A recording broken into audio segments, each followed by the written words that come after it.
Should we start? Yeah, let's do it. Amazing. Bueno, is it okay to do it in a hybrid way? Half in Spanish, half in English? Okay. Super. Me presento súper rápidamente yo. Sebastián Caramés, soy Executive Vice President de Media.Monks con foco en Latinoamérica. Em, Posición donde básicamente estoy liderando lo que es el negocio y el desarrollo de partnerships en México, Brasil, Buenos Aires, Colombia, Chile y Costa Rica, donde somos cerca de 3.500 personas. Y junto conmigo hoy vamos a estar hablando con Luis Smithingham. Luis is Executive Vice President as well, but for media, entertainment, sports, and games. And I'm gonna let him do the longer. Yeah, introduction. I'm not going to try Spanish. I took Spanish in high school and it never stuck. So I apologize deeply. I basically only know swear words at this point. With that said, my name is Louis Smithingham. I come from a background of media and entertainment. Before joining Media.Monks 5 years ago, I ran a media and entertainment company specifically focused on interactive with the feature film director for called Doug Lyman. So he made Born Identity, Edge of Tomorrow, Mr. and Mrs. Smith. We also made Suits. While I was there, I worked on an ill-fated production where we were going to send Tom Cruise to the moon of a couple Guinness records. But again, my background is in broadcast, and what I tend to do is take technology services and pair them with media entertainment companies, sports and gaming companies, and look at how we can use technology to reach new audiences, extend sponsorships, extend opportunities for monetization. I've worked very closely with NVIDIA, and very excited to be here. It's an honor to be here. Thank you so much. Super, super. So I'm gonna be shooting some questions, and we are not that many, so feel free to just jump in eventually if you want. So let's start with the first one. Football. Why do we care? I mean, I think, well, first of all, it's the biggest sport on the face of the planet, and it is, in my opinion, the most beautiful sport, the most emotional sport, and a sport that's very specifically designed with storytelling in mind. I think the next closest thing is maybe ice hockey, but ice hockey feels like football on ice to a certain degree.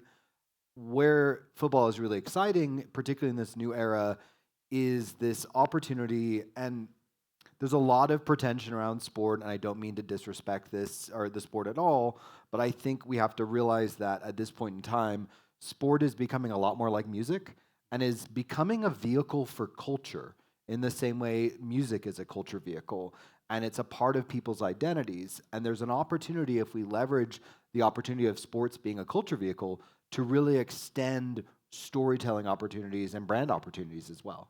Super, super. Let's talk about audiences. Where are they nowadays?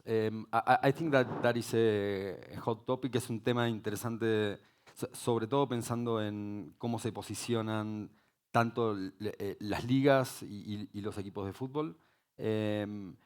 ¿Dónde están las audiencias hoy en día? Yeah, well, I saw this really interesting conversation with the president of La Liga who was talking about exactly this. And the thing that's interesting is, and I don't like saying Gen Z does one thing, but realistically, audiences under the age of 35 tend to not be watching on linear television.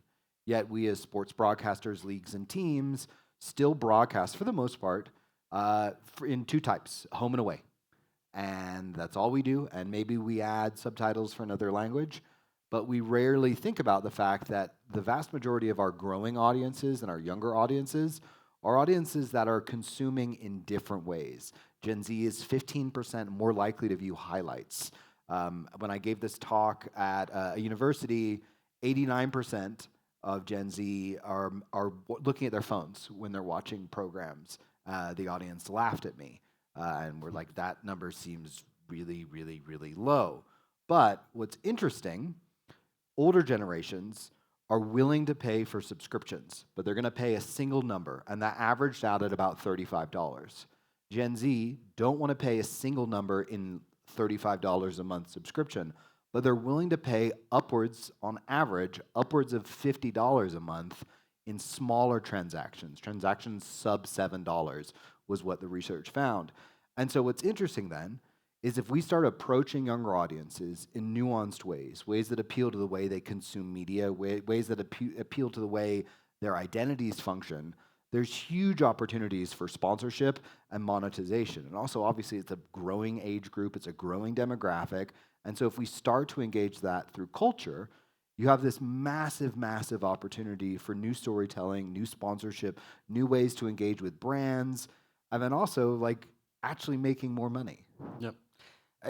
Regarding tech, of course, there is a lot of buzz around the big changes that are around. What do you think are the most significant changes in terms of technology broadcasting? The biggest technology for me is I think every broadcaster in the world needs to take a second and look at their pipeline and realize that right now it's not necessarily about having the best team. It's not necessarily about having the best show, but it's about having the best pipeline, about having the best way to deliver content in what's arguably a 3D content ecosystem. Being able to deliver to multi-points, being able to deliver hundreds of different cut downs, thousands of different cut downs, different variations. You look at, I'm really excited by what Kings League is doing, for example, where Kings League, we're distributing and selling their rights to influencers and then selling the rights based on language rather than region, which disrupts the traditional RSN model and gives a much larger opportunity because each of those influencers, if you start thinking about Casemiro, who just bought some of the rights to FIFA in Brazil, each and every one of these influencers is effectively a new channel.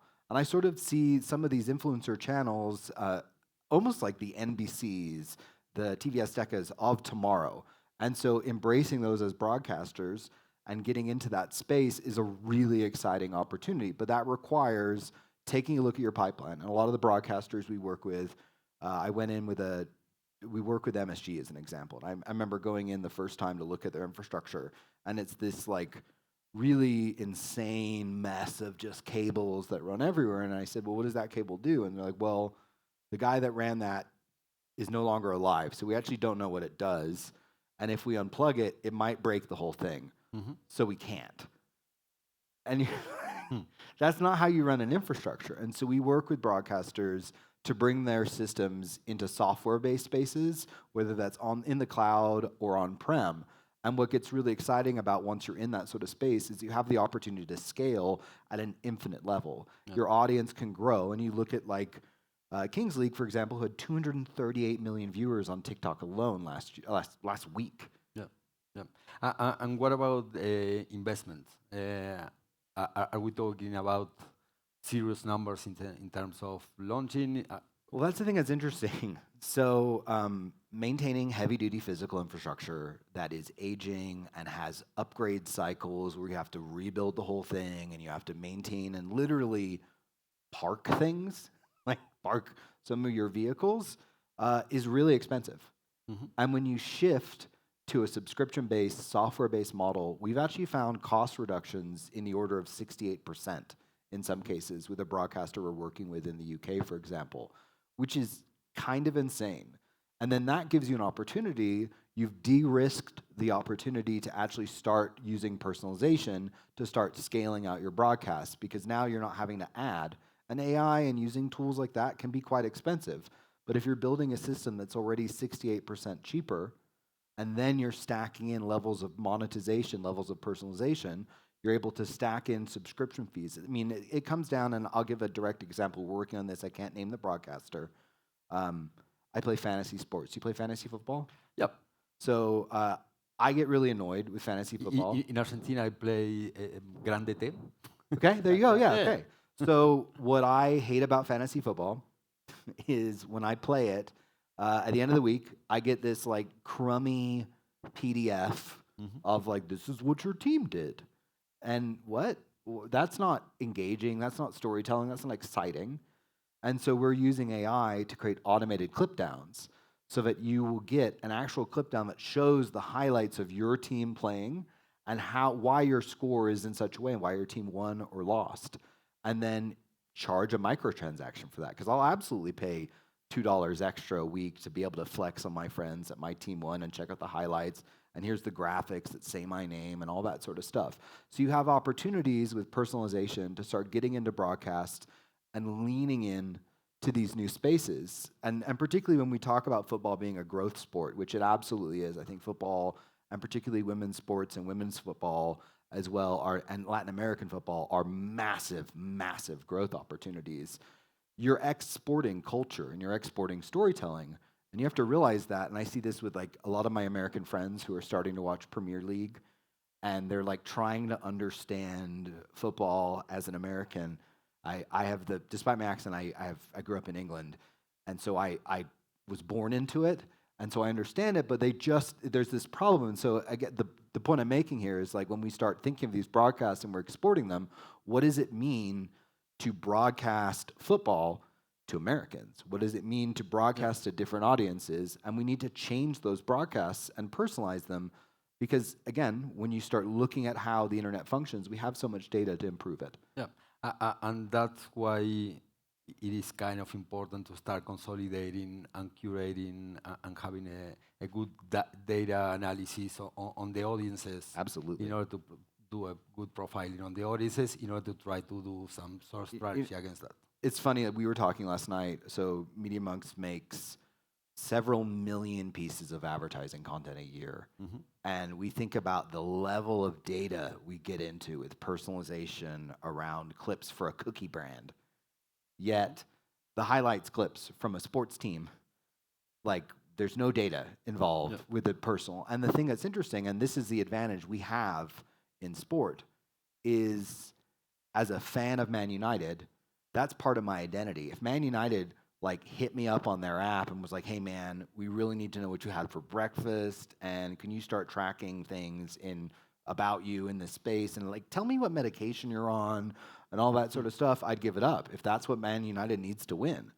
And so you get past this creepy sort of spying aspect of personalization because people want things to be personalized to them. They get excited about it. And sport has this real advantage there that if you start bringing data into your production practices, you have an opportunity to really scale and make a lot of money. Yeah. Super. And we are in Mexico. What are the challenges and the opportunities specifically for Mexico or for Latin America? Well, Latin America is interesting. And so the thing that's great about Latin America is a mobile-first society. The vast majority of folks that consume content, I know the stats very specifically for Brazil, like Globo has something like 168 million viewers a night on mobile. And then I think it's like another 20 million that are watching over terrestrial channels. And what's interesting about that is you have a society that's now designed around interactivity and expect the sort of touch points that you get out of mobile. And that means they're much more sophisticated. They're much more interested in consuming media. And there's huge opportunities for storytelling and personalization, particularly as network rollouts in Latin America leapfrog the rest of the world. The rest of the world is running on copper cables. Latin America runs primarily on towers. And so there's this opportunity where your viewership base can grow a lot faster here, and you can engage with microtransactions and things where the sophistication around interaction around things like WhatsApp for small businesses is much more sophisticated here than in the rest of the world. And so there's this opportunity where I think Latin America has this real chance to be the cultural exporter that's exporting into these spaces. And I look at, when I go to matches in the United States, football matches, it's not British culture that's in those matches. You go to a San Jose game, you go to a Portland game, it is Latin American football culture, which is way more interesting, way more exciting. I know. What do you think? No, yo realmente creo que estamos en un momento en el cual Latinoamérica tiene una oportunidad gigantesca, porque hay una serie de cambios disruptivos a nivel de tecnología que permiten atacar a la fragmentación de audiencia que hoy en día está. Lo que se necesita es empezar a analizar el escenario como un todo, tratar de hacer justamente el trabajo sobre segmentación de audiencias y a partir de esa segmentación de audiencias cruzarlo con las capacidades tecnológicas que hoy en día tenemos para plantear justamente escenarios donde le empecemos a hablar a distintas audiencias de distintas maneras, generando en muchos casos inclusive productos. And going back to this idea of generating not only extra content but extra products. And as you said, there is a massive opportunity for making extra revenue streams for companies. And I think that the partnership and finding the right partners eventually to create the connections with a bigger ecosystem is key. And we are seeing that a lot of this is already happening. Well, the other advantage, sorry, go ahead. No. I was about to say that yesterday there was a presentation from America, I think, and it's amazing the work that el trabajo que se está haciendo. Digamos, no venimos a decir nada nuevo, digamos, está pasando. El que estemos en este tipo de evento, con la masividad que está teniendo, con la cantidad de partners y de compañías trabajando ya en esto, es una muestra de lo vivo que está, la industria y de lo mucho que hay para hacer también. Well, I think on a more was too much in Spanish? No, it was good. It was good. On a practical level, though, like the other thing that's really interesting about Latin America and Mexico in particular is the rights structures of the matches here are less broken up and on shorter term contracts. When you start talking about working with a major sports league in the United States or Europe, you're going into 10, sometimes like 15-year contracts that are very complicated, very specific, and have very little wiggle room for being able to engage with new technology, being able to engage with new ways of approaching things.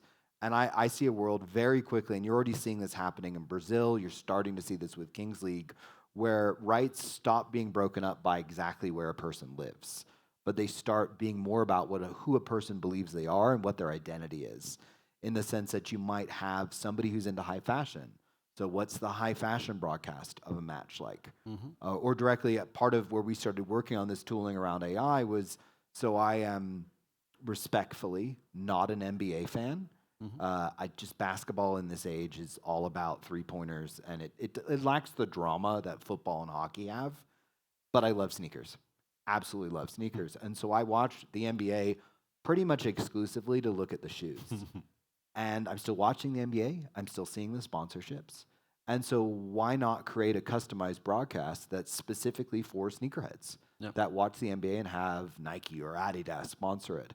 And you start seeing that effect where Taylor Swift and what Taylor Swift did to the NBA this year, or to the NFL this year, where the NFL, this year's Super Bowl was the single most watched telecast in America since the moon landing. And it wasn't because the game was particularly good.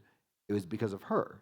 And so you have to start thinking about these different ways to provide new audiences and provide them with what they want to watch. Because ultimately, we are an entertainment medium and a gambling medium, but we are focusing on entertainment in a lot of spaces. And so using those levels of personalization to scale and to scale in automatic factors, similar to how we do for a lot of major streaming platforms, where we cut down, I think we cut down 1.5 million trailers for Hulu last year as a company. And you start thinking about, okay, how do we do that for sports teams and leagues as well? Super. And one of the things that implies creating this amount of or tackling these several different audiences at the same time is it's a need of much larger need of creating content. So what's the role of AI there? Well, I think the role of AI is as a curator and looking at, so we have tooling that we're working with sports teams like right now that basically we take advertising personas. So like at any given point in time, there's an advertising persona about everybody in this room that has 6,500 data points. And 3,500 to 6,500 data points gets pretty close to being able to predict your basic behaviors. It's like when people say your phone is listening to. No, your phone's not listening to you. It's just predicting what you're about to do next and what you're thinking because there's so much rich data. And so in the same way that advertisers use that, we build out those personas to watch games with AI to be able to curate customized broadcasts for that. We also use those similar tools to be able to create automated cut downs. It's not possible for a human being to cut down 15,000 cut downs per game. You have to do that with AI, and you have to use AI and use data sets, multimodal data set, to actually understand what's in the image, understand the context of the image, and then also understand the context of how the audience engages with that image. And that allows you to have better sponsorship dollars. We're working on a project right now where we're doing contextual segmentation for commercial breaks. So the idea is when there's a commercial break, it's really annoying if like your team just scored and it cuts to a really sad commercial and you're like, what, why? The idea is we can start actually bringing context into those commercials. So the commercials immediately after a goal are going to be celebratory, or we continue the tension of the moment as we're going right before a penalty kick. All those sort of moments, we have to think about the storytelling around the game and what's exciting from a sponsorship perspective. And I said this to our team the other day, the difference about sports, and you're going to see massive, massive investment in sports in the next year. When you look at like the way the streaming platforms are working, they're all buying up sports rights, and they're buying them up like crazy, every single one of them, and they're buying across regions. That's because the monetization opportunities within sports are completely different. You know, if you think about it, would you spend $400 million making a show that people are going to watch once, where you can't stick a Gatorade logo or a Bimbo logo on the side of a dragon? You know, you can't do that. It's going to be weird. Or would you spend $400 million buying an Ecuadorian league where you can put logos everywhere and you can change those logos for every audience that watches it? Absolutely a better investment. And all the streamers are seeing that right now.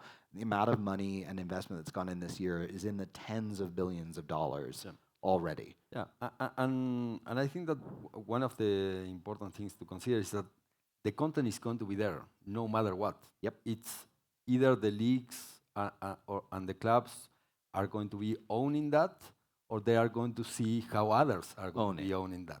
Yep. Imagine that you were a club that doesn't tackle this thing right now. Where would you start? I'd start with audience mapping right out of the gates. So I would start looking at who watches my team and who doesn't watch my team and why they don't watch my team. And then I would start looking at how we reach those audiences, how we scale our broadcasts, and how we look at using AI to actually target those new audiences and scale the storytelling. There was an interesting presentation yesterday. I was on a panel with Bayern Munich. And it's interesting, like Bayern Munich, in my mind, is like, when you think of the word Munich, like it's either Oktoberfest or Bayern Munich. And they're so eponymous with that city. And so how do they extend that story into other audiences? How do they build those fan bases? They said that had about 128 million fans in Latin America.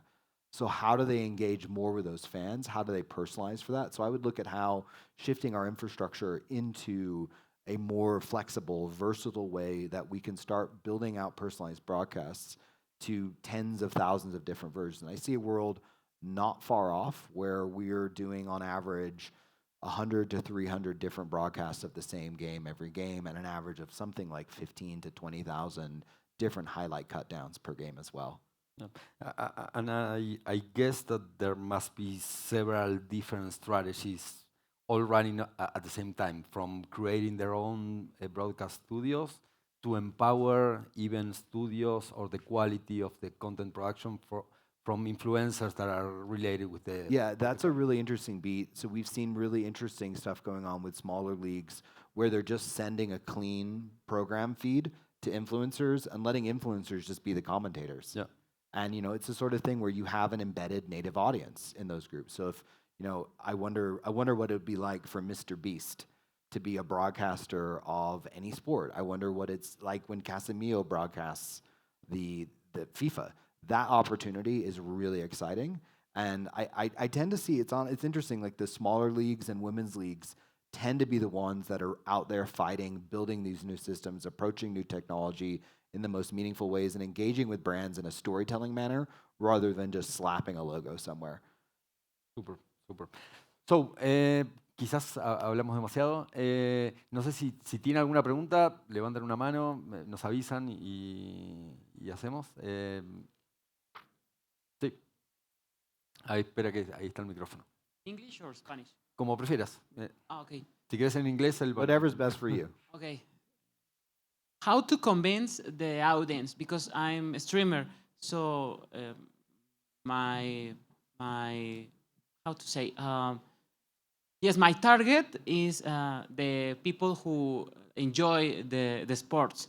So how to convince people, because the product is already there, you know, but there is a lot of people who made the same thing at the same time.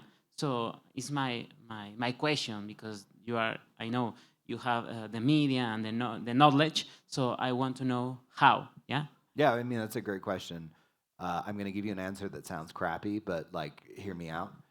I think you probably know your audience really, really well. And I think your audience is probably, to a certain degree, a reflection of yourself.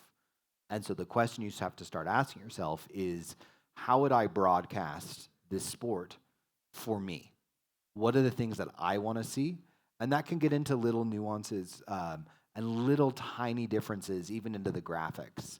So like right now in the United States, the Stanley Cup is going on. And the TNT broadcast doesn't have a shot counter. And I want to see shot counters. I want to see that tension. I want to see shots on goal. I want to see all of those moments. That's how I want to watch the sport. So I watch an influencer who has a shot counter as his graphic while I'm watching the actual sport, because the sport doesn't give it to me. And so I think what you want to talk about and think about is what personalizations you would make for yourself for that sport, and then lean into it and start looking at what is your version of the broadcast and what is your audience's version of the broadcast. And that comes into in a lot of ways, color commentary. You know, the storytelling that you bring is why your audience is there in the first place. And I would look at like the way some other influencers have done this. I think Hassan Piker does a pretty good job of broadcasting NFL and Liverpool games. Casemiro does a great job with FIFA. There's a couple other newer ones that are coming out of Japan and Korea that are broadcasting Kings League. I think the way Kings League has personalized is really interesting. The other thing that's fun to experiment with, most sports stats, I saw actually somebody from Sports Radar and Sports Genius yesterday, are publicly available for you to subscribe to. And so you can take in statistical feeds and be able to look at those feeds, analyze those feeds, and even potentially make graphics from those feeds that are personalized and showing the information your audience wants to see. Sí, lo que diría es encontrar tu pasión, digamos, y encontrar tu mirada única, porque hoy día la gente no está buscando la mirada unilateral y lineal que antes se tenía, y hay distintos públicos para distintos tipos de miradas, y lo importante es que encuentres eventualmente cuál es el ángulo que a vos te interesa marcar y le des. Eso. No sé si hay alguna otra pregunta. Sí.